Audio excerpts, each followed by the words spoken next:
Abantu abatsha khohlakela into okuthiwa yi-crush. Yeyomzuzwana ishukumisa nje inhliziyo ibounce boom boom boom. Aseyiyekile i-crush peyiye. Aseyekile i-crush. Eyesithathu i-dangerous yi-last. Hayi ndibhale ngazo nje apha wena uyazifumana nje free of charge. Eyesithathu yi-last. I-last kukuwarhalela.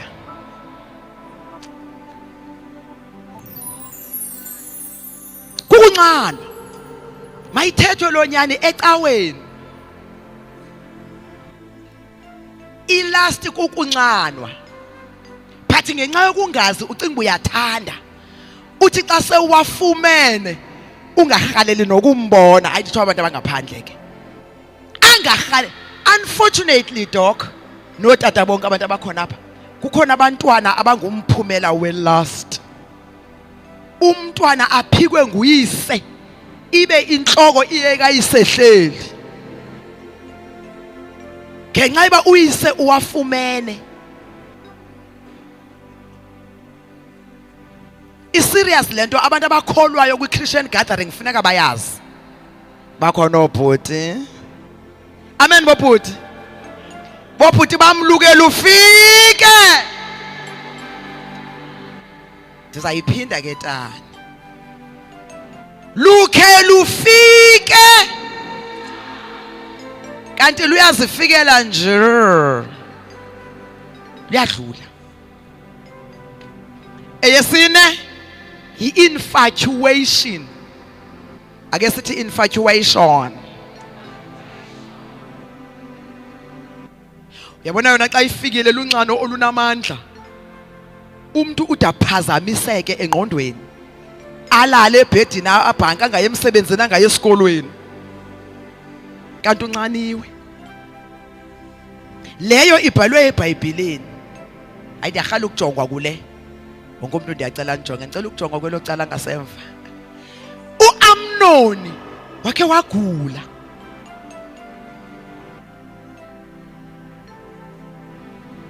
Wanganikwa umsebenzi wangaye empini. Kanti akagula incam. Nxaniwe. And wayithetha inyani wathi ndirhalela udade wethu uThamara. Ngoba sikwi-Christian gathering sizawuthetha inyani. Uke yazi umuntu uke abe insikelelo ebandleni mhlawumbe uyahlabelela ucinga usikelelekile ude ungasikeleleki xa engekho.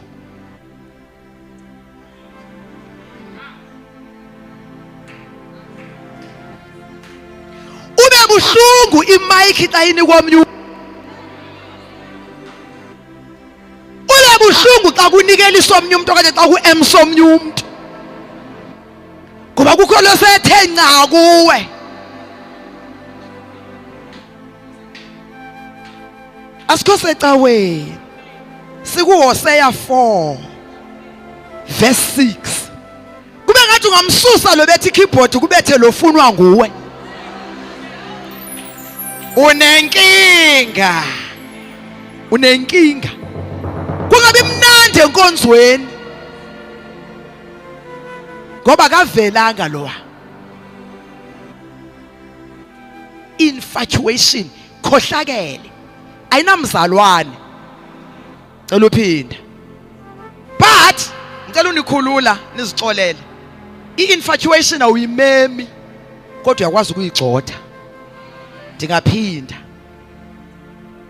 Uyithatha ke leyo mama yesitho ithatha kuJeremiah 17. Ithi inhliziyo ikhohlakele. Inhliziyo sisi iyakwazi ukukuchatisa ungatshatanga. Uzibona uthi tsutsu.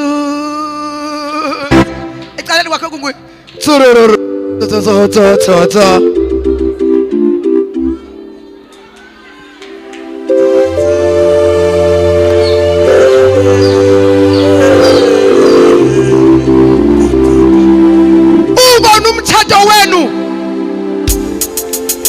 ungemhle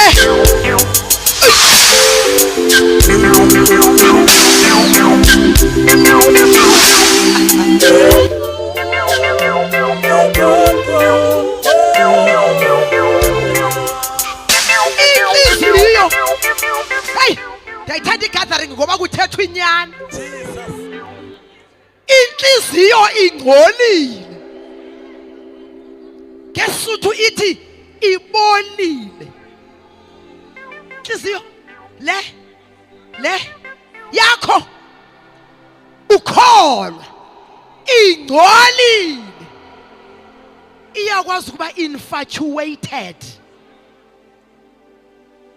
kodwa ndiyamthanda uThixo uthi ke mina Yehova ndiyayigoqa inhliziyo yakho kufuneka umane uyise dry clean iyogoqwa nguThixo ube ngcwele manyanyana yakwazi inhliziyo yakho ukuthi uhamba uyaphambili kanti yona ijike nemustache molweni ntsensene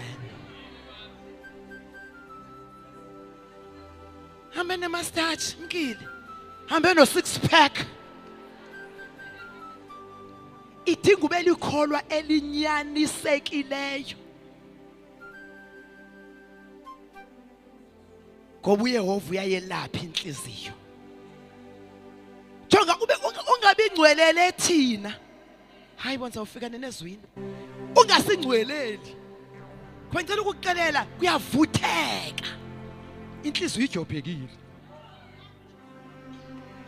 kuyavutheka uYesu echophe ecaleni kuchophe nomnye umuntu ecaleni ehlalisene uYesu kuyavutheka ngoba uzawuvutha ngegift kanti awuvuthi ngeholiness uchabalale ngenxa yokuswela ulwazi hayi khawungqwethe moya ingcwele uyazela phike leyo mama isto ndiyazela kum ndakhe ndathi enkonzweni yami ndililungu lekhwaya elithenjiwe ngenye imini ndiyaleqa ngenkonzweni ndinxiba ublack and white ndizawudlula etawuni xa ndidlula etawuni ndabona umfo ndabona ntoni ke owake wathi kum ngoko umfo wake wakekela iwesi ndimbonela kude yo inhliziyo yamlandela ndayongena enkonzweni inhliziyo ibheke kwelacala ilandele ndafika enkonzweni ndisiva ba apha enhlizweni yami njema ndingena enkonzweni ndihleli phaya ekhwayeni ayikho apha inhliziyo yami bakhona abantu abatsha andazi boyingcole kuthele ethi ndidlule kule nto khona uzoncedakala ndaziva uba kuculo siyakudumisa andiyikhwapha phofu ngenxa yoba ndiyaziva uba ndinezwi elibold kuthiwe mandiqala ingoma yokuphakama nam ndavuma ingoma yokucula ikhwaya nam ndavuma kuthe xa kuculwa osiya kudumisa umoya ingcwele umane yethi wena ujobhekile ndacela omnye usisi omdala bakhona osisi ndaphuma naye ndiyohlambuluka bakhona abantu abatsha xa ndifika kulo sisi ndaxoka ndathini ke hayi ngicela nithethele lami elibali ndafika ndathini kulo sisi ndathi ndicela ukungayiqali ingoma ndiphethwe inhloko lo sisi Shem wayolanda ielder landithandazela bawo ngcwele inhliziyo ingcolile di-infatuated inhliziyo isedolophini emfaneni lungile uNkulunkulu sendikhale umbizi baye ngutata ubani wezamazo siphawu utata othetha isiZulu pha uNkulunkulu wenyuka utata sabuya thandazelo ndiphethe inhloko xa ndihlala phansi wathi umoya ingcwele uxokile xoka indini usebhizi utata usayohlala phansi